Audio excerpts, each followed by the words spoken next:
porque la verdad te buscará, te perseguirá y te encontrará. Hey Sayers, Play here. Welcome to a new Reddit reading with a glitch in the matrix of Reddit.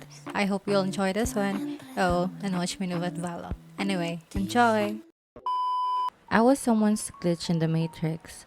I went out, parked in front of a store, bought a six-pack of water, and went to register an R2, paid with change.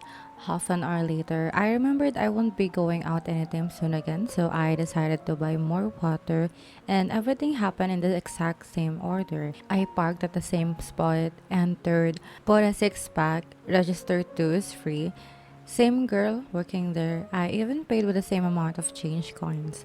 She looked at me with a bit of horror and confusion but couldn't see me smiling under my mask. I didn't exist for an entire afternoon when I was 16. I stumbled across this subday and I immediately thought of a story that my family and friends still talk about.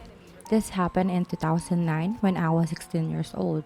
It was the first weekend of summer and nobody was home when I woke up at around 11 a.m. I grabbed a snack and went down to the basement to watch TV. I had plans to hang out with a friend at 3 p.m. that day. Like I said before, I started watching TV at around 11, knowing I had 4 hours before I was supposed to head over to my friend's house. I had only been watching TV for about 30 minutes when my mom came down the stairs asking me where I'd been all day. I said, "What are you talking about? I've been awake for less than an hour." I look at my watch and see that it's well past 5 in the afternoon. I ran upstairs and checked my phone to see that I have several missed calls from my friend and my mom. My mom's side of the story is what makes me nauseous when I think about this, even to this day. She was with my little brother at his baseball game from 1 to 3 that day. She and my brother were home when I supposedly woke up and went down to the basement, but neither of them have any memory of even seeing me that morning. When my mom got home at around 3, she checked the entire house for me, including the basement where I had been sitting on the couch watching TV. It's been 10 years and I still have no idea what happened on that day. It is by far the weirdest thing that's ever happened to me. And although I talk about it with my family like it's a funny little thing that happened, it genuinely chills me to the bones thinking about it. I think I just became the background character for another person's glitch. This technically happened last night, but I was just starting a graveyard shift and I'm only now getting it all down. I work at a gas station chain with only numbers in its name. We're just outside of a large chunk of suburbs, none if the middle of nowhere. Like, we aren't exactly near any other businesses, but we are rarely completely dead for hours at a time. It was just past midnight, and with everything going on in the US right now, not a lot of things other than gas stations and bars are open at night anymore, so it was a slower evening. I was the only one in the store and a car pulled up to win if the two double-sided pumps out front. Pretty standard white four-door. I'm not great with car brands, but it was a little nicer, like upper middle class and probably only a few years old. A woman gets out and starts walking towards our door like she's in daze. Legit, this one looked like she saw a ghost. She wanders up, sort of freezes at the door for a second with a 1,000-yard stare before opening it and coming in. She didn't go looking for anything, didn't start shopping, just sort of stood there inside for what felt like ages. Again, bars are still open, so I think maybe she's a little drunk or had a rough night or something, so I give the usual, "Welcome to gas station, let me know if you need any help finding anything." And she finally notices me and immediately asks the weirdest dumb question I have ever been asked on the job. "You can see me, right?" "Yeah, like, what else do you say?" She breaks down crying in the middle of the store, so I'm already headed around the corner to see what's up.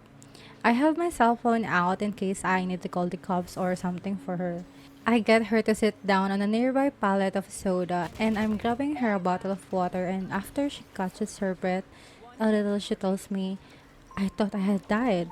Again, I'm thinking maybe she's on something, but she's a middle-aged woman who looks like a standard local suburban housewife or a pretty boring township without your average junkies like you'd find closer to the cities. So she asks if she can call her husband to pick her up and wait with me. She has her own phone and does so, not really telling him anything either, just where she is at and if he can come get her. He says he'll call an Uber and be there as soon as possible. We're waiting. So far, nobody else has showed up. So I'm keeping most of my attention on her, and eventually she starts to explain to me.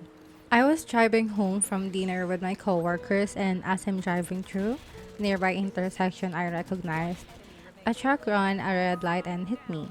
Now, her car is still at the pump without a scratch on it. She goes on to say she remembers her car being pushed into a pole, going airborne, and then nothing. I tried to calm her down, letting her know that her car is out front and it looks fine. But she insisted that she completely blacked out, woke up in an ambulance for a split second, passed out again, and then woke up again in the driver's seat of her car at the intersection waiting for the light to change. Perfectly fine. This whole thing freaked her out so badly that she drove to the nearest anything, us, just so she could get out of the car. Husband eventually showed up to get her. He asked if I had any idea what happened, and even though she sort of explained to me, I just shrugged because no, I had no idea what was happening anymore. She reluctantly got into the passenger seat of the car and he drove them back home. That was hours ago, after which I worked an entire shift at the station trying to wrap my head around what the absolute hell I just witnessed. That's quantum immortality, my dude. I died last night, but I'm still here.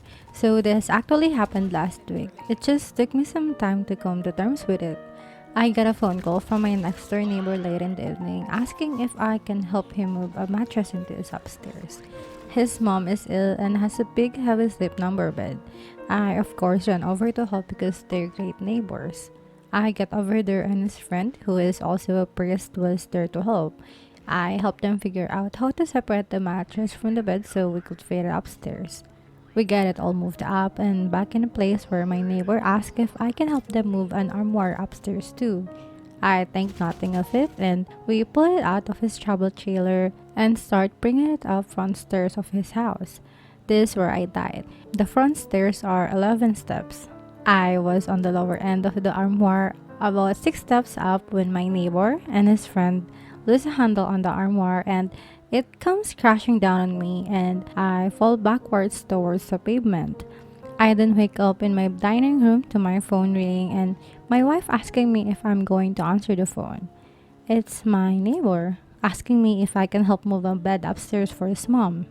I go over there and meet his priest friend again, as this has been the first time I met him. I say I can help with the bed but I cannot help with armoire. My neighbor was like, "How do you know about armoire?"